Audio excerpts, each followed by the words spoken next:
Durante mais de 2 décadas, uma frase se espalhou como uma verdade absoluta: aprenda a programar e você terá emprego garantido. Ela foi repetida em escolas, universidades, anúncios de governo, vídeos motivacionais, palestras corporativas e campanhas de requalificação profissional. Essa frase não prometia apenas trabalho. Ela prometia estabilidade em um mundo cada vez mais instável. Prometia pertencimento a uma elite silenciosa que parecia imune às crises econômicas tradicionais. Enquanto fábricas fechavam, enquanto empregos industriais migravam para outros países, enquanto o trabalho físico era precarizado, os programadores pareciam intocáveis. Bastava um notebook, uma conexão à internet e conhecimento técnico. A inteligência, finalmente, havia se tornado o ativo mais valorizado da economia global. Por muito tempo, isso foi verdade. Programar era difícil. Exigia anos de estudo, prática constante, inglês fluente, raciocínio lógico avançado. O código era artesanal. Cada linha escrita carregava tempo, esforço e experiência. A escassez era real, e por isso o valor era alto. Salários subiam, benefícios se multiplicavam, e o setor de tecnologia se consolidava como o coração da nova classe média global. Antes de entendermos como essa mudança afeta não só o seu bolso, mas a soberania das nações, verifique se você já está inscrito no canal Novo Eixo. Aqui, nós mapeamos a guerra silenciosa que acontece nos bastidores da tecnologia e da geopolítica. Ative as notificações. O próximo movimento não avisa. Mas toda promessa econômica carrega um erro estrutural: ela assume que a escassez é permanente. A história mostra o contrário. Toda vez que uma atividade humana pode ser automatizada, escalada ou barateada, ela será. Não importa o quão intelectual, criativa ou complexa ela pareça no início. A tecnologia não protege profissões. Ela as transforma e, muitas vezes, as destrói. O que estamos vivendo agora não é apenas uma mudança de ferramentas. É uma mudança de valor. A inteligência, que por décadas foi tratada como um recurso escasso, começa a se comportar como uma mercadoria comum, uma commodity. E quando algo vira commodity, seu preço tende a zero. Nos últimos anos, especialmente entre 2023 e 2025, o mercado de tecnologia entrou em um estado estranho. Por um lado, investimentos bilionários em inteligência artificial, centros de processamento de dados, chips e infraestrutura computacional. Por outro, demissões em massa.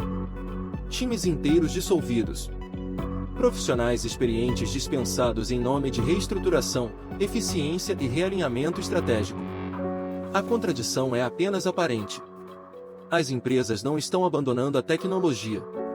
Estão abandonando as pessoas. O discurso oficial diz que a inteligência artificial é apenas uma ferramenta, que ela aumenta a produtividade, que libera os humanos para tarefas mais nobres. Mas o comportamento real das empresas conta outra história. Se a tecnologia realmente fosse apenas um assistente neutro, não haveria cortes tão profundos justamente nos setores mais técnicos. O ponto de inflexão simbólico veio quando Jensen Huang, o diretor executivo da Nvidia, afirmou sem rodeios que não fazia mais sentido ensinar crianças a programar, porque a inteligência artificial faria isso melhor. Essa frase não caiu como um conselho. Caiu como um aviso. Se o código pode ser gerado automaticamente, em segundos, a partir de linguagem natural, então o que antes justificava salários altos começa a perder força. O que antes era raro passa a ser abundante. E o mercado não remunera a abundância. O programador, que antes era visto como arquiteto do mundo digital, começa a ser tratado como operador de ferramentas. Alguém que supervisiona, ajusta, corrige. Não mais alguém que cria do zero, mas alguém que gerencia o que foi criado por sistemas que não dormem, não pedem aumento e não têm direitos trabalhistas. A barreira de entrada despencou. Surgiram inteligências autônomas como o Dev, capaz de planejar e executar engenharia de software complexa sozinho. Durante anos, entrar na área exigia sacrifício. Faculdade, estágio, projetos pessoais, noites viradas, erros acumulados, aprendizado lento. Era uma escada dura, mas clara. Júnior, pleno, sênior. Cada degrau construía a competência real. Agora, a narrativa mudou. Um adolescente, sem formação formal, com acesso às ferramentas certas, consegue montar um produto funcional em um fim de semana. Para muitos, isso soa como democratização. Para o mercado de trabalho, isso soa como substituição. O problema é que a escada não foi apenas encurtada. Ela foi cortada. Sem um nível júnior, não existe nível sênior no futuro. Sem processo de aprendizado gradual, não existe entendimento profundo. Existe apenas execução superficial. E execução superficial é facilmente automatizável. O que está sendo criado é uma nova figura, o operário digital. Alguém que interage com sistemas que não controla totalmente. Alguém que depende de plataformas fechadas, modelos proprietários e decisões tomadas muito longe de onde o trabalho acontece. Essa transformação foi celebrada como inevitável, até desejável. Grandes executivos passaram a dizer publicamente que não precisavam mais de times grandes. Que a máquina faria o trabalho. Que humanos eram lentos, caros e ineficientes. Até que alguém decidiu testar isso na prática. Em dezembro de 2024, o ex-Vinder, um fundador canadense, anunciou publicamente que havia demitido toda a sua equipe de desenvolvedores. Ele afirmou ter substituído humanos por 3 inteligências artificiais. Disse que agora produzia software 10 vezes mais limpo e 100 vezes mais rápido. E concluiu que a maioria dos empregos de programador simplesmente deixaria de existir. A postagem viralizou. Para alguns, ele era um visionário. Para outros, um arrogante. Mas poucos dias depois, o silêncio. O mesmo fundador voltou às redes sociais, não para comemorar, mas para contratar. Ele procurava desenvolvedores experientes. Pessoas capazes de lidar com sistemas reais, escalabilidade, integração, erros lógicos, comportamento inesperado. O experimento falhou. A inteligência artificial havia escrito código, mas quando a realidade entrou em cena, com usuários reais, dados inconsistentes, exceções não previstas, não havia ninguém que entendesse o sistema profundamente o suficiente para consertá-lo. Esse episódio expôs uma verdade incômoda que o discurso publicitário tenta esconder: escrever código não é o mesmo que construir software. Código é sintaxe. Software é entendimento. É contexto. É decisão. É responsabilidade. A inteligência artificial é extremamente boa em gerar respostas plausíveis. Mas plausível não significa correto. Funcional não significa robusto. Rápido não significa sustentável. Estamos entrando na era da caixa preta do software. Sistemas cada vez mais complexos, escritos parcialmente ou majoritariamente por máquinas, mantidos por humanos que não participaram de sua concepção original. Quando tudo funciona, ninguém questiona. Quando algo falha, ninguém sabe exatamente por quê. Isso não é um problema pequeno. Bancos, hospitais, sistemas de transporte, infraestrutura energética, defesa nacional, tudo isso depende de programas de computador. E estamos construindo essa base sobre código que muitas vezes não é plenamente compreendido por nenhum ser humano individualmente. Quanto mais rápido geramos software, menos tempo temos para entendê-lo. Quanto menos entendemos, mais frágeis nos tornamos. A produtividade cresce, mas a resiliência cai. Esse fenômeno tem consequências econômicas profundas.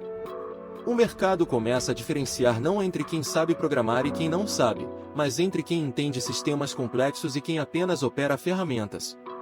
A classe média tecnológica, que se formou com base na promessa de estabilidade, começa a se fragmentar. Alguns poucos, altamente especializados, continuam valorizados. Arquitetos de sistemas, especialistas em segurança, profissionais que entendem profundamente como as coisas funcionam por baixo da superfície. Mas a massa intermediária, que sustentava a maior parte do mercado, começa a ser comprimida. Isso gera ansiedade, ressentimento e uma sensação coletiva de traição. A promessa foi quebrada. Não porque a tecnologia falhou, mas porque funcionou melhor do que o esperado. E é aqui que a história deixa de ser sobre indivíduos e passa a ser sobre o poder. Se programadores não são mais o centro da produção de software, quem é?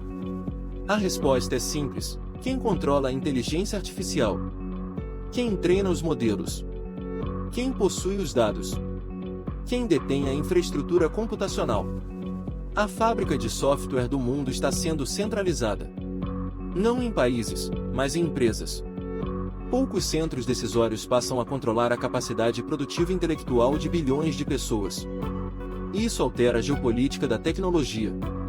Países que antes exportavam mão de obra qualificada passam a importar serviços de inteligência. A soberania digital se enfraquece. A dependência aumenta. Não se trata mais de quem sabe programar, mas de quem controla a inteligência que programa. Esse movimento já aconteceu antes, com a indústria pesada, com a energia, com os fertilizantes, com os semicondutores. Agora está acontecendo com a inteligência humana formalizada em código. O risco maior não é o desemprego imediato. É a perda de autonomia. É a aceitação passiva de que pensar, criar, entender profundamente se tornou algo dispensável para a maioria. A inteligência não acabou. Ela foi barateada. E quando a inteligência se torna barata demais, a sociedade precisa decidir quem paga o preço. Talvez o verdadeiro colapso não seja tecnológico, mas cultural. A ideia de que bastava estudar, se especializar e dominar uma habilidade técnica para garantir um lugar seguro no mundo está se desfazendo. O que vem depois ainda não está claro. Mas uma coisa é certa: o sonho do notebook, da estabilidade silenciosa, da elite técnica intocável, esse sonho acabou. Se este documentário ajudou você a enxergar a realidade além do hype, deixe o seu like. Nós continuaremos monitorando quem ganha e quem perde nessa nova revolução industrial. Inscreva-se no Novo Eixo e compartilhe este vídeo com quem precisa acordar para o futuro. Até a próxima!